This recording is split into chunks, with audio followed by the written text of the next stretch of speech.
All right, so you're drowning in research, right? Trying to make sense of all these papers, and then you see those ads for AI tools, ChatGPT, the whole shebang.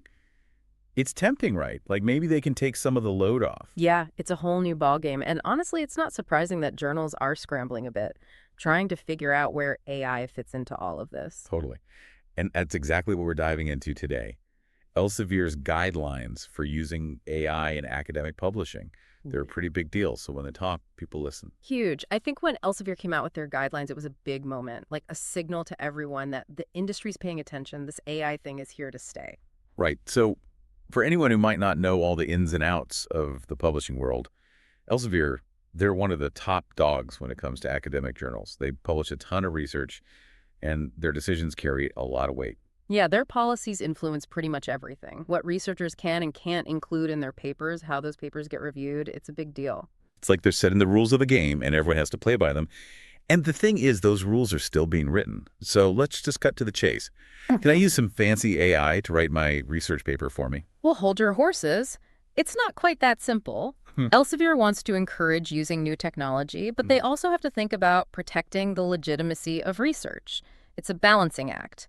They're okay with authors using AI for some things, like making the writing clearer or polishing up the language, kind of like a superpowered Grammarly, There's always a but, isn't there? but when it comes to the actual research, the data, the analysis, the conclusions, that's got to be all you. So AI can make my writing sound fancy, but it can't do the actual thinking for me. Exactly. And that brings up a really interesting question. What does it actually mean to be an author, especially in the age of AI?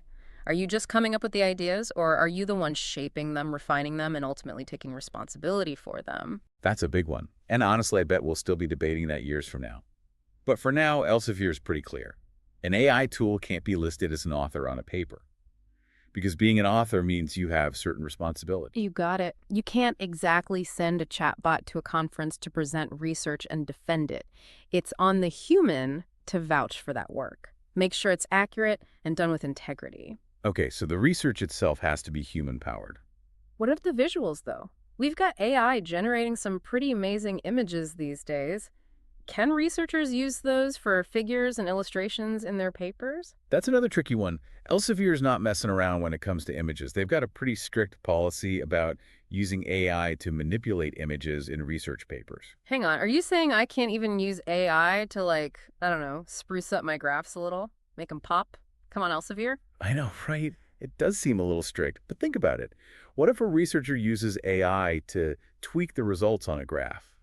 Make their findings look better than they actually are. Okay, yeah, that's not good. You got to protect the data above all else. But what about those cases where AI is actually part of the research? Say you're using AI to analyze images in a medical study or something. Ah, good point. Elsevier thought of that too. If you're using AI as an actual research method, then you're in the clear. And it's a big BUT. You have to be totally upfront about it. Full transparency. Let everyone know exactly how you use those AI tools. No hiding the AI behind the curtain. Exactly. It all comes back to being open and honest so other researchers can see what you did and maybe even try to replicate your work. Speaking of keeping things above board, let's talk about the reviewers. They're the ones poring over all these submissions, making sure everything's legit. How do these AI policies affect them? Reviewers are like the gatekeepers of good science, and these AI policies definitely add another layer of responsibility. Confidentiality is a huge one. Because anything submitted for review that's confidential, right? You got it.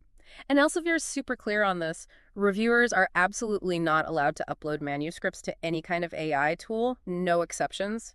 Even if it's just for like a quick grammar check, or to get a summary of a really long paper. Nope, not even then. Think about it. Every time you upload something to an AI tool, you're sharing that info with a third party, and that could put the confidentiality of that research at risk. So it goes way beyond just plagiarism then. It's about protecting those authors Yeah, and making sure the whole peer review process stays watertight. absolutely. And this isn't just Elsevier being super cautious. It's about recognizing how important data privacy and responsible AI use are in the whole research community. So we've talked about authors, we've talked about reviewers. What about the editors themselves, the ones running these journals? Where do they fit into this whole AI thing? Editors are kind of like the final word, right? They're the ones making sure everything meets the highest standards, the quality, the ethics, and yeah, confidentiality is a big part of that too. Which we know is a huge deal with all this AI stuff floating around. Absolutely. Editors, same as reviewers, they're bound by those same strict confidentiality rules. Uploading manuscripts to AI tools, off the table. And that goes for any communication about the manuscript, too. Like reviewer comments or decision letters, that kind of thing. Exactly. It's all got to be kept under wraps. Elsevier doesn't mess around when it comes to fairness. Every paper that gets submitted, it's got to be evaluated on its own merits, no biases, and definitely no confidentiality breaches. So no robot editors replacing humans just yet. Not quite. But it does make you think, though, right? AI keeps getting smarter. Who knows what the future holds? Maybe someday we'll have AI helping editors spot conflicts of interest or suggesting potential reviewers. But for now, Elsevier's sticking to their guns. Human expertise, that's what matters for those big decisions. Feels like we're all figuring this out as we go, huh? Researchers, reviewers, editors, even us podcasters. Seriously. And speaking of navigating uncharted territory, any final thoughts for our listeners, especially those who might be feeling a little lost in the AI weeds? I'd say don't be afraid to explore AI, but do it with your eyes open. It's a powerful tool, no doubt about it, but it's not some magic solution. And remember, these AI guidelines, they're not set in stone.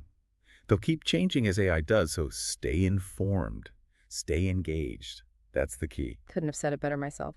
Be informed, think critically, and don't be afraid to ask questions. We're all learning as we go, and the more we understand about what AI can and can't do, the better equipped we'll be to navigate the future of research. Well said. And a huge thank you to our expert for breaking it all down for us. It's been enlightening. And to everyone listening, thanks for joining us on this deep dive. Keep those research brains buzzing, and until next time, happy sciencing, everyone.